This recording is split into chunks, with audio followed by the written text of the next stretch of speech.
গর্ভবতী হওয়া বা প্রেগনেন্ট হওয়াকে বলে কনসেপশন, আর এই প্রেগনেন্সিটাকে আটকে রাখার পদ্ধতিটাকে বলে কন্ট্রাসেপশন। এই কন্ট্রাসেপশন মেথড বিভিন্ন ধরনের আছে।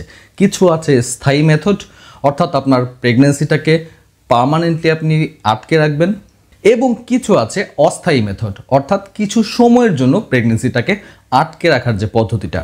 তো এই বিভিন্ন ধরনের কন্ট্রাসেপটিভ মেথডের মধ্যে কোন মেথডটা কাদের জন্য বেস্ট, কোন মেথডের সুবিধা বা অসুবিধাগুলো কি কি, কোনটার সাইড ইফেক্ট কেমন, এই বিষয়গুলো নিয়ে আজকের ভিডিওতে কথা বলবো। সেই সাথে বলবো পার্সোনালি আমার কাছে কোন মেথডটা সবচেয়ে বেশি বেস্ট এবং নিরাপদ মনে হয়। আপনারাও ভিডিওটা দেখার শেষে নিজের মতামত দিতে পারেন যে আপনাদের কাছে কোন মেথডটা সবচেয়ে পারফেক্ট মনে হয়।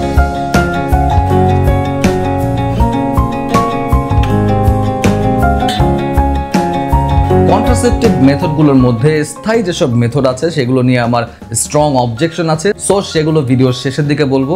প্রথমেই বলি অস্থায়ী পদ্ধতিগুলো নিয়ে। অস্থায়ী পদ্ধতির মধ্যে মহিলাদের জন্য আছে খাবার বড়ি, ইনজেকশন, ইমপ্ল্যান্ট, আইইডি ডিভাইস, এবং পুরুষদের জন্য আছে ব্যারিয়ার মেথড বা কন্ডম। এই প্রতিটা পদ্ধতির মধ্যে টোটাল 3টা জিনিস আমরা জানবো, যেটা দিয়ে আমরা বিচার করব যে এটা পারফেক্ট কিনা। যেমন কোন মেথডটা কাদের জন্য উপযোগী, কখন নেব বা কিভাবে নেব, এবং কোনটার সুবিধা বা অসুবিধাগুলো কি কি। প্রথমে আসি খাবার বড়ি। খুবই পপুলার একটা জন্ম নিয়ন্ত্রণ পদ্ধতি, কম্বাইন্ড ওরাল পিল। কম্বাইন্ড তার মানে হচ্ছে এর মধ্যে 2 ধরনের হরমোন ইনগ্রেডিয়েন্ট থাকে। খাবার নিয়মটা সবাই জানে, টোটাল 28টা ট্যাবলেট থাকবে, তার মধ্যে 21টা ট্যাবলেট সাদা এবং পরের 7টা ট্যাবলেট লাল কালারের।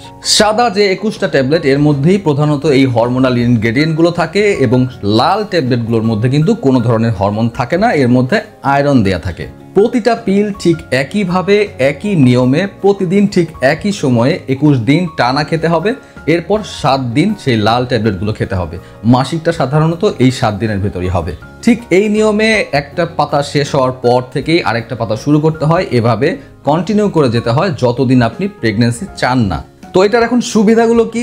সুবিধা হচ্ছে যে যখন থেকে আপনি প্রেগনেন্সি চান ঠিক তখন থেকে এই বড়িটা উইথড্র করে নিলে আপনি এখন প্রেগনেন্সির জন্য প্রস্তুত। দ্বিতীয় সুবিধাটা হচ্ছে যে এটা খুবই নিরাপদ এবং খুবই কার্যকর একটা জন্ম নিয়ন্ত্রণ পদ্ধতি। হ্যাঁ, এটারও কিছু সাইড ইফেক্ট আছে, তবে নিউয়ার জেনারেশন কিছু কম্বাইন্ড ওরাল পিল এখন বাজারে পাওয়া যায়, যেগুলোর সাইড ইফেক্ট কিন্তু তুলনামূলকভাবে অনেক কম। অসুবিধাগুলোর মধ্যে হচ্ছে যদি আপনি ব্রেস্ট ফিডিং মাদার হন তাহলে কিন্তু এই কম্বাইন্ড ওরাল পিল আপনার মিল্ক প্রোডাকশন কমিয়ে দিতে পারে। সো ডেলিভারির পর থেকে প্রথম 6 মাস এই ওষুধটা না নেওয়ার জন্য বলা হয়। এই প্রথম 6 মাসে আপনি এর বদলে প্রোজেস্টেরন অনলি পিল নিতে পারেন। তাহলে এটা এখন কাদের জন্য সবচেয়ে উপযোগী?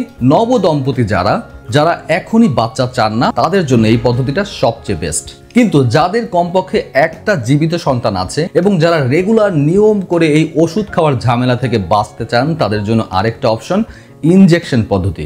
এটায় শুধুমাত্র প্রোজেস্টিন থাকে, ডিএমপিএ ইনজেকশন বলা হয়। একটা ইনজেকশন নিলে আপনি পরবর্তী 3 মাসের জন্য প্রেগনেন্সি থেকে প্রোটেকশন পেতে পারেন, এবং আপনাকে প্রতি 3 মাস পর পর ইনজেকশনটা নিতে হবে। এটা সুবিধা কি? ডেইলি নিয়ম করে ওষুধ খাওয়ার ঝামেলা যদি এড়াতে চান এটা খুবই ভালো একটা পদ্ধতি।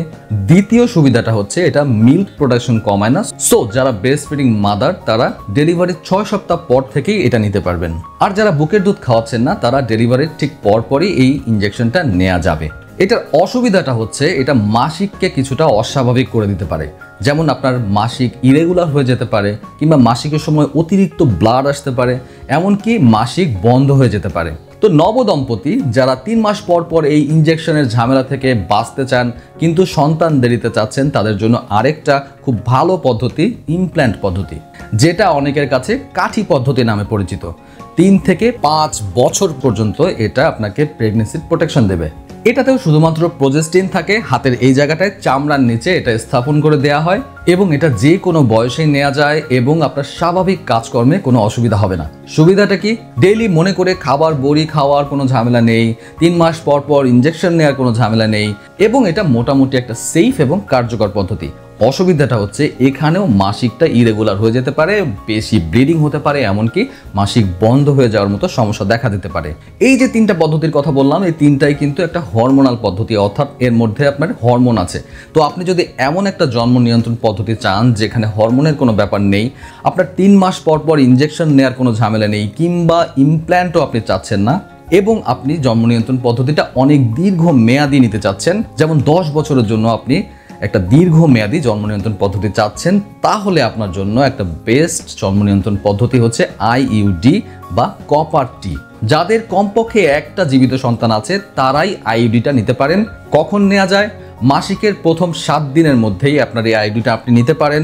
এর মধ্যে যদি আপনি না নেন তাহলে মাসিক সাইকেলের যে কোনো সময় নিতে পারেন। তার আগে আপনাকে চেক করে নিতে হবে আপনি প্রেগনেন্ট কিনা, অথবা নর্মাল ডেলিভারি হয়ে যাওয়ার 2 দিনের মধ্যেই আপনি এটা নিতে পারেন। এই 2 দিনের মধ্যে যদি আপনি এটা না নেন, পরবর্তীতে নিতে চান, তাহলে 6 সপ্তাহ অপেক্ষা করে এর পরে আপনি আইইউডিটা নিতে হবে।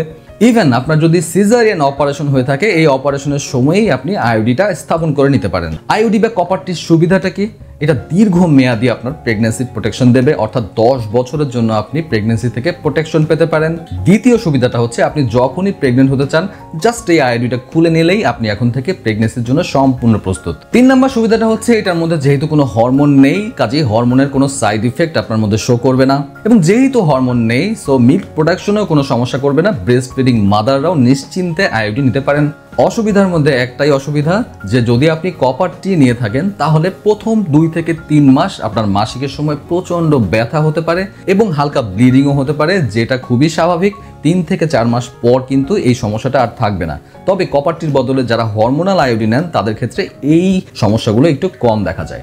এই কয়েকটা গেল মহিলাদের জন্য অস্থায়ী পদ্ধতি। আর পুরুষের জন্য অস্থায়ী পদ্ধতি হচ্ছে ব্যারিয়ার মেথড বা কন্ডম, যেটা নিয়ে বিস্তারিত বলার কিছু নেই।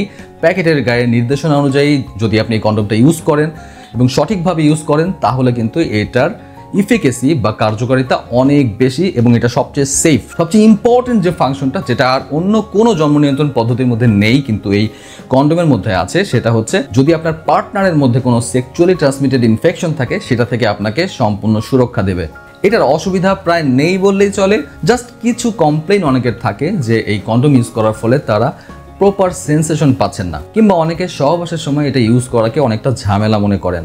এই দুইটা সমস্যা যদি না থাকে তাহলে কিন্তু এটা খুবই কার্যকর এবং সবচেয়ে সেফ এবং বেস্ট একটা পদ্ধতি। এই গেল অস্থায়ী পদ্ধতি। এবার আসি কন্ট্রাসেপটিভ মেথডগুলোর স্থায়ী পদ্ধতি। মহিলাদের জন্য একটা স্থায়ী পদ্ধতি এবং পুরুষের জন্য আরেকটা স্থায়ী পদ্ধতি। মহিলাদের স্থায়ী পদ্ধতিটার নাম টিউবাল লাইগেশন। এটার সুবিধা কি, এটার অসুবিধা কি, এটার সাইড ইফেক্টগুলো কি, এটা নিয়ে বিস্তারিত একটা ভিডিও আমার চ্যানেলে অলরেডি আছে, লিঙ্কটা ডেসক্রিপশনে দিয়ে দেবো। এবং পার্সোনালি আমি এই পদ্ধতিটার ঘোর বিরোধী। সেটার কারণ কি এই ভিডিওটাতে দেখে নিতে পারেন। পুরুষের জন্য স্থায়ী পদ্ধতিটার নাম এনএসভি বা নন স্ক্যালপেল ভ্যাসেক্টমি। যাদের কমপক্ষে 2 জন জীবিত সন্তান আছে এবং তার মধ্যে একজনের বয়স কমপক্ষে 1 বছর, তাদের জন্য একটা উপযোগী পদ্ধতি। এই অপারেশনে ছুরি বা স্ক্যালপেল বা ব্লেড কোনো কিছুরই প্রয়োজন হয় না। জাস্ট লোকাল অ্যানেস্থেসিয়া দিয়ে অপারেশনটা করা হয়। 5 থেকে 10 মিনিট সময় লাগে।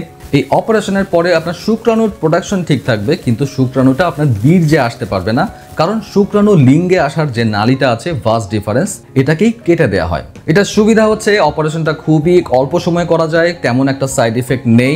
এই অপারেশনের পরে আপনার যৌন চাহিদা কিংবা যৌন তৃপ্তির কোনো সমস্যা হবে না। আপনার বীর্য তৈরি হবে ঠিকই, জাস্ট সেই বীর্যতে শুক্রাণু থাকবে না। এতে আপনার যৌন শক্তি কিংবা আপনার স্বাস্থ্য হানি হওয়ার কোনো সম্ভাবনা নেই। খুবই সেফ এবং খুবই কার্যকর একটা পদ্ধতি, কিন্তু এই পদ্ধতি নিয়ে আমার স্ট্রং অবজেকশন আছে। ইনফ্যাক্ট মহিলা এবং পুরুষের স্থায়ী জন্ম নিয়ন্ত্রণ পদ্ধতি অর্থাৎ টিউবাল লাইগেশন কিংবা টিউবেক্টমি কোনোটাই আমি আসলে সাপোর্ট করি না। পার্সোনালি আমার কাছে কোন পদ্ধতিটা সবচেয়ে সেফ এবং সবচেয়ে কার্যকর মনে হয়, যদি স্বল্প মেয়াদী কোনো পদ্ধতির কথা বলা হয় এবং সেটা মহিলাদের জন্য, আমি বলবো কম্বাইন্ড ওরাল পিল। রিসেন্টলি অনেক নিউয়ার জেনারেশন ওরাল পিল বাজারে পাওয়া যায়, যেটাতে কিন্তু আপনার সাইড এফেক্ট যথেষ্ট কম এবং এটা খুবই সেফ এবং কার্যকর একটা পদ্ধতি মহিলাদের জন্য।